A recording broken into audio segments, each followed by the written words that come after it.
تو جس پر انہوں نے کہا کہ اگر عدالت بلائے گی تو یقیناً میں جاؤں گا۔ اب اگر وہ 9 مئی کے حوالے سے 164 کا اسٹیٹمنٹ دے دیتے ہیں تو پھر یقیناً 9 مئی کے جتنے بھی کیسز ہیں اور پھر A to Z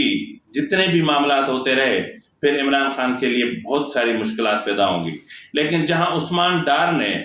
جو ہے وہ ایک دم سے پارٹی بدل لی، پی ٹی آئی چھوڑ دی، سیاست بھی چھوڑ دی، لیکن وہیں پر ان کی والدہ نے کیا کہا ہے اور کس طرح خواجہ آصف کو چیلنج کیا ہے، ذرا ملاحظہ فرما لیں۔ بسم اللہ الرحمن الرحیم۔ خواجہ آصف،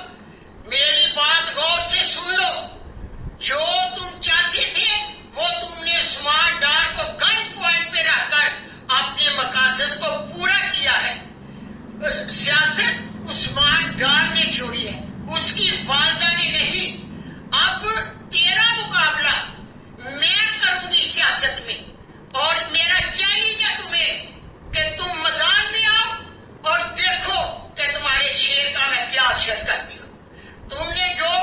تم چاہتے تھے وہ تو نے تو کر دیا ہے۔ میرا پہلے بھی ویڈیو پیغام تھا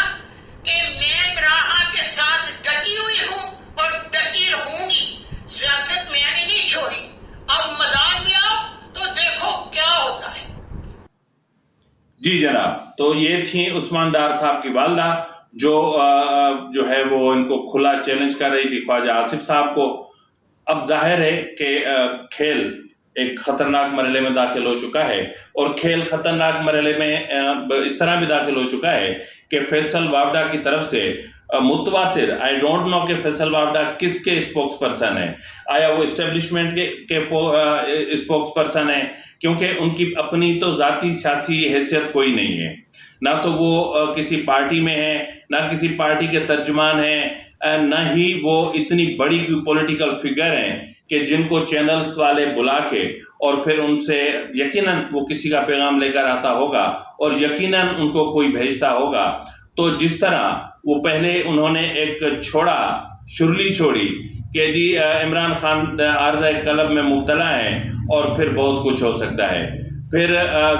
مطلب میں کیا کہوں۔ اور اسی طرح جو ہے وہ آج عمران خان کی بہنوں نے، یعنی علیمہ خان نے اور عظما خان نے بھی اپنا عمران خان سے ملاقات کے بعد کیا کہا، ذرا یہ بھی ملاحظہ فرما لیں۔ اپنا وہ کردار ادا نہیں کیا جو ان کی آئین کے مطابق ڈیوٹی تھی کہ الیکشن اناؤنس کریں، اس پہ وہ بہت دکھی تھے کہ اس کا خیال تھا کہ یہ ہمارے پریزیڈنٹ کو یہ اتنا اہم وقت اپنی قوم کے لیے ان کو کھڑا ہونا چاہیے۔ رپورٹ یہ ہوا کہ آپ کو کافی جی جناب، عمران خان کو شکوہ ہے صدر عارف علوی سے کہ انہوں نے اپنا آئینی کردار ادا نہیں کیا، ان کو 90 دنوں میں انتخابات کروانے چاہیے تھے، وہ نہیں کروائے۔ بہرحال ناظرین، جس طرح میں نے شروع میں بات کی کہ مطلب میرے ذہن میں آیا کہ عمران خان آخر اس قدر پریشانیوں میں مبتلا کیوں ہو گئے ہیں، ایک دم سے کایا پلٹ کیسے ہوئی۔ تو میں نے کہیں کسی سے جا کر بات کی تو انہوں نے جب اس کا عمران خان کا ذائچہ نکالا یا اس کا آئی ڈونٹ نو کیا ہوتا ہے، تو اس کے بعد یہ اندازہ ہوا یا انہوں نے مجھے بتایا کہ اس وقت عمران خان پر شدید جادو ہے، یعنی عمران خان پر پے در پہ جادو سے یا کالے علم سے یا سفلی سے شدید قسم کے وار ہوئے ہیں، اور پھر جو بنی گالہ میں ان کے اپنے گھر میں جو ٹونے ٹوٹکے ہوتے رہے یا جس طرح کی حرکتیں ہوتی رہیں، ان کی رجت نے بھی عمران خان کو تباہ کیا۔ میرا سوال تھا کہ جادو کرنے والا کون ہو سکتا ہے، تو انہوں نے کہا کہ یہ پوچھیں کہ جادو کرنے والی کون ہو سکتی ہے، وہ کوئی عورت ہے، اور وہ عورت ہے جو ان کے لباس کی طرح ان کے قریب ہے۔ تو میں نے کہا کہ رجت کا مطلب کس طرح، مطلب کیا ہوا؟ انہوں نے کہا کہ ظاہر ہے کہ بنی گالہ میں کسی نے تو مطلب کوئی جادو یا کسی غیر مرئی جو قوتیں ہوتی ہیں یا پھر شیطانی قوتیں ہوتی ہیں ان کو بلانے کی کوشش کی ہوگی، وہ تو نہیں آئی ہوں گی، تو اس کی رجت یعنی اس کا برا اثر پڑتا ہے۔ تو جس شخص کے حوالے سے ان کو بلایا جاتا ہے تو اس کے حوالے سے وہ اثرات ہوتے ہیں، اور پھر عمران خان اس وقت اس رجت کی لپیٹ میں ہیں اور اب ان کا بچنا اس وقت جو سچویشن ہے اور جو جادو کیا گیا ہے وہ جس نہج پر یا جس مقام پر کھڑا ہے اور جو چیزیں جس طرح ڈسٹرائے ہو رہی ہیں یا گل سڑ رہی ہیں تو اسی طرح عمران خان بھی دن بدن گلتے سڑتے جائیں گے۔ ناظرین، جس طرح میں نے بات کی فیصل وافڈا کی، تو فیصل وافڈا نے جو ہے وہ ایک بار پھر کہا ہے عمران خان اپنا نواز شریف سے کہ آپ کو واپس نہیں آنا چاہیے، اور آپ کو پتہ ہے کہ پہلے بھی حامد میر بھی ایک ویڈیو کر چکے، اور حامد میر سے پہلے میں نے ایک پروگرام کیا تھا اور اس میں نے آپ کو بتایا تھا کہ اگر نواز شریف واپس آتے ہیں تو پھر ان کو یہ پیغام پہنچایا گیا ہے کسی دوست ممالک کے اہم شخصیت کے ذریعے کہ جو ہے وہ سانحہ کارساز بھی ہو سکتا ہے اور پھر سانحہ راول پنڈی بھی ہو سکتا ہے، لیاقت باغ والا۔ تو بہرحال اب وہ عمران خان کی اپنی مرضی ہے، اپنا نواز شریف کی، کہ وہ آتے ہیں یا نہیں آتے ہیں، اور عمران خان کو کون کس طرح کیسے بچانے کی کوشش کرتا ہے اور اس جادو کی کاٹ کرتا ہے یہ تو اللہ ہی بہتر جانتا ہے۔ بہرحال ناظرین، جس طرح میں نے آپ سے کہا کہ اب بلوچستان وہ صوبہ ہے جہاں ایران سے پاکستان کی طرف جو غیر قانونی طور پر اشیاء، گاڑیاں، چیزیں لائی جاتی ہیں، ان کا جو حجم ہے وہ تقریباً سالانہ 40 ارب روپے ہے، یعنی 40 ارب روپے کی اسمگلنگ ہوتی ہے، اور اس اسمگلنگ میں دو اہم ترین سیاستدانوں کے نام سامنے آئے ہیں۔ ایک ہیں چیئرمین سینٹ صادق سنجرانی صاحب اور دوسرے ہیں جی عبدالقدوس بزنجو صاحب، اور آپ کو پتہ ہے ان کا کہ کیا ہے، اور اس کے علاوہ جن جنرلز کے نام آ رہے ہیں ان میں 6 جنرلز بھی اس میں ملوث ہیں، اور یہ بھی کہا جا رہا ہے کہ اس سے پہلے جو اسمگلنگ ہوتی رہی تھی اس کو جنرل فیض اور جنرل باجوہ کا آشیرواد حاصل تھا۔ اب اس میں یہ بھی کہا گیا ہے کہ اس سے پہلے لیفٹیننٹ جنرل عبداللہ خٹک کو جس طرح ملازمت سے فارغ کیا گیا 2016 میں، جنرل راحیل شریف نے جو اکاؤنٹیبلٹی کا سسٹم جاری اپنا کیا تھا، اور اس کے علاوہ میجر جنرل شاہد نذیر کو فارغ کیا گیا، پھر 3 بریگیڈیئر اور 1 کرنل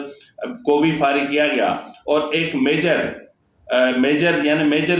مطلب بریگیڈیئر یا لیفٹیننٹ جنرل، ان کے سامنے کیا ہوتا ہے۔ تو بہرحال جب میجر کا گھیرا تنگ کیا گیا اور ان کو پکڑا گیا تو پھر ان کے گھر سے بھی 1 ارب روپے کی ریکوری ہوئی،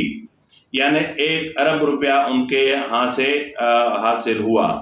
تو بہرحال اب ظاہر ہے کہ جو ہماری بارڈر سیکیورٹی فورسز ہیں ان میں اگر آپ دیکھیں گے تو آپ کو فرنٹیئر کانسٹیبلری ملے گی، رینجرز ملے گا، لیویز ملے گی اور ملٹری ملے گی، اور اس کے باوجود FIA، پھر امیگریشن، پھر کسٹم، پھر 100 جھمیلے بارڈر پہ ہوتے ہیں، لیکن اس کے باوجود 40 ارب روپے کی اسمگلنگ ہو تو پھر آپ کیا کہیں گے؟ یقیناً انہی کے ناک کے نیچے ہوگی۔ تبھی تو چیف آف آرمی اسٹاف نے گزشتہ روز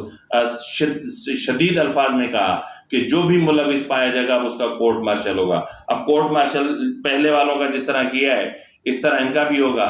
اور کیا میں عادل راجہ جس کے حوالے سے جو ہے وہ اپنا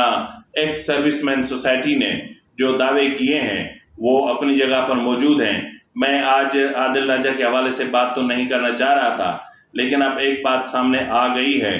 تو میں سوچ رہا ہوں کہ آپ کو بتاتا جاؤں۔ پہلے میں آپ کو ایک کلپ دکھا رہا ہوں، یہ دیکھ لیں کہ عادل راجہ ایک انڈین اینکر ہیں جن کا نام ہے روہت شرما، ان کے ساتھ کس طرح ایک پیٹریوٹ کی طرح ریئیکٹ کا مطلب بیہیو کر رہے ہیں اور کیا کہہ رہے ہیں، ذرا ملاحظہ فرما لیں۔ کیا بلوچستان میں ٹیرر انڈیا دے رہا ہے تو انڈیا پہ تو بلیم کرنا بہت آسان ہے۔ کلبھوشن جادو چنے بیچنے تو آیا نہیں تھا بلوچستان، آپ ہمارے کبوتر تک تو چھوڑتے نہیں ہیں، ان کو بھی ISI کا ایجنٹ بنا دیتے ہیں۔ یہ LSG ویلز جو ہیں ان کے تھرو یہ آفر پاکستان کو کنوے کی گئی تھی، ٹریک 2 لیول کے اوپر یہ آفر کنوے کی گئی، اور اس میں امبانیز کا بھی رول ہے اور سجن جندال صاحب کا بھی رول ہے۔ ٹریک 2 ڈپلومیسی سے اگر آیا ہے تو وہ آفر تب تک نہیں مانا جاتا جب تک آپ اسے پیپر پہ نہ لے آئیں۔ حال ہی میں انڈیا نے ایون طالبان کے ساتھ بھی ٹریک 2 ڈپلومیسی کی، ان کو بھی پیغامات بھجوائے، ان سے بھی ملاقاتیں کی۔ بعد سے عمران خان نے وہ چائے والا والی ٹویٹ کی۔ مودی کو پتہ نہیں کہاں سے ایوارڈ ملے، سعودی عربیہ جس نے کل پرسوں آپ کے کنٹری کا میپ چینج کر دیا، کنٹری کا کشمیر گلگت بلتستان اس نے آپ کے کنٹری سے نکال دیا، پہلے آپ کے کنٹری میں دکھاتا تھا۔ ایسے آپ لوگوں نے فیک نیوز چلائی کہ کراچی میں ٹینک چل پڑے ہیں کہ پاکستان کے پاسپورٹ پہ ایک آدمی یہاں سے لندن گیا، لندن کیا بلوچ یہ جو ہے وہ ان کا ایک ٹاک شو ہے, اس میں یہ روہت شرما صاحب سے بات چیت کر رہے ہیں, لیکن پھر اسی روہت شرما سے جب فون پر کنورسیشن ان کی ہو رہی ہے, ٹیلی فون پر بات ہو رہی ہے, تو اس میں کیا کہہ رہے ہیں کہ ISI کے کسی آفیسر کو یا ایک کسی شخص کو کس طرح گھیرنا ہے, کس طرح پھنسانا ہے, ذرا یہ ملاحظہ فرما لیں.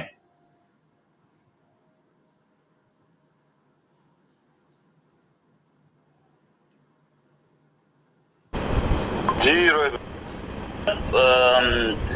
نہیں, میرے خلاف وہ کیس تو پچھلے سال اگست کا ہے جو یہ بار بار ریسپانسبل, اور اس میں ارسٹ کرا ہوں یہاں پہ, کیونکہ یہ آئے گا نہیں. لیکن میرے اوپر تو یہ ابھی گولیاں مارتے ہیں, یہ خبریں صرف چھپواتے ہیں اس طرح کی. جو کیس ہے بھی اس میں ابھی برٹش کورٹ نے کہا ہے کہ بھائی 2.5 لاکھ پاؤنڈ جمع کراؤ. تو 2.5 لاکھ پاؤنڈ جمع کراؤ نا پہلے تو سیکیورٹی آف کاسٹ, کہ تم تو یہاں پہ تم تو ISI کے. اچھا ایک چیز آپ کو بتاؤں, لارڈ ریمی رینجر کا نمبر آپ کے پاس؟ لارڈ ریمی رینجر میں نمبر دے دوں, ٹھیک ہے, نمبر دے دیتا ہوں, آرام سے مجھے بات کر لینا, ٹھیک ہے. ان سے بولنا کہ ان کا کوئی آدمی ہو, وہ مل کے وہ جو ISI کا جو بندہ ہے نا, اس کے خلاف کیس ڈلوا دے کہ یہ انڈیا کے خلاف پروپیگنڈا کرتا ہے اور یہ انڈیا میں ٹیررزم سپورٹ. جی جناب, یہ بندہ جو ISI کا ہے یہ ٹیررزم پھیلا رہا ہے اور یہاں پر یہ سب چیزیں کر رہا ہے. ان کے خلاف کارروائی نہیں ہوتی, ان کے خلاف کارروائی نہیں ہوگی. یہ ایک سروس مین جو ان کی سوسائٹی ہے, انہوں نے باقاعدہ عادل راجہ کو سلوٹ کیا ہے. ان کو باقاعدہ جو ہے وہ کہا گیا ہے کہ جی ان کے خلاف جو یہ پروپیگنڈا چل رہا ہے یہ گھنونی سازش ہے. تو بہرحال عادل راجہ ہے, عادل راجہ تو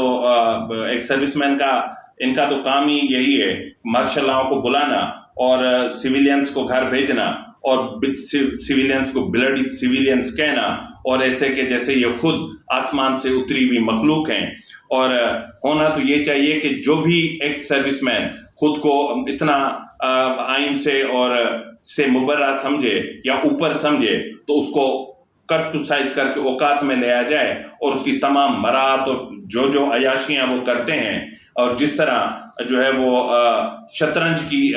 بساط بچھا کے اور جو گھنونی حرکتیں کرتے ہیں, ان پر ان کی تمام پینشن مرات سب بند کر دی جائیں, تو ان کو پتہ چلے کہ وقت کی جمع کیا ہوتی ہے. فی الوقت کے لیے اتنا ہی, ملتے ہیں اگلے پروگرام میں, تب تک کے لیے خدا حافظ.